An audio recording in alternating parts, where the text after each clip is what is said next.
Ayon sa lalaki na nakadiskubre sa katawan ng bata, nakikita si Oscar. Papunta siya sa loob ng kakawayan para manguha ng mga labong sa puno ng kawayan nang makita ang bangkay ng biktima. Nai-report po ito noong June 11, 2024, nung 12:10 po ng tanghali ng barangay Santa Clara ho, sa General Trias, Cavite. Nasabi po ng barangay na may nag-report po sa kanila na isang tao na si Elias Oscar na habang siya ay naghahanap sa lugar ng labong ay may nakita siyang bangkay ng isang bata. Anak ko, ba't ginawa sa'yo? Sino ang gumawa ng karumal-dumal na krimen? Pangatlo sa 5 magkakapatid, si Maymay, na grade 6 student na sana sa darating na pasukan. Talagang masipag talaga yon. Katiwala ko na sa bahay yun. Pati yung 2 anak kong maliit. Talagang iwan ako ng pera yun, gagawa ng paraan yun para sila makakain talaga. Tapos kung saan siya, doon yung kasama din 2 maliit ko. Sa mga videos na ito ni Maymay, makikita ang hilig niya sa pagsasayaw kasama ang ilang mga kaibigan. Kwento ng ama ni Maymay, marami rin daw kaibigan sa lugar ang bata. Kahit nang sa dulo, marami siyang kaibigan sa mga klase. Tsaka minsan, malalaki na sa kanya iba. Malaki sa kanya, pero talagang marami siyang kaibigan. Pagdating ng ulan, ligo sa ulan, kadami-dami sila.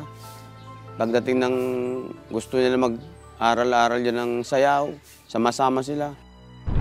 Malapit rin daw ang bata sa mga kapitbahay nila. Kumain ka na ba?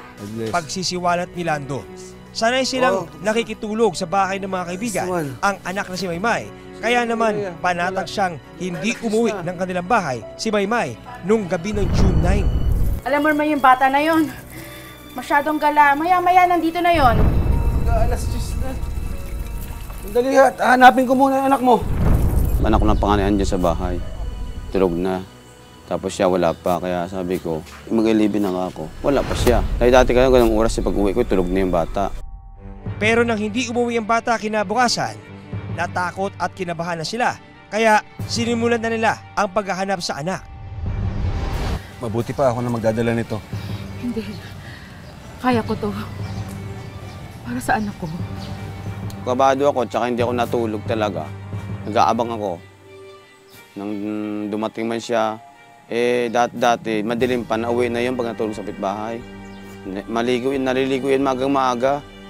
Sabi ko, 7 na, wala pa siya. Kaya sabi ko, kailangan na siyang hanapin.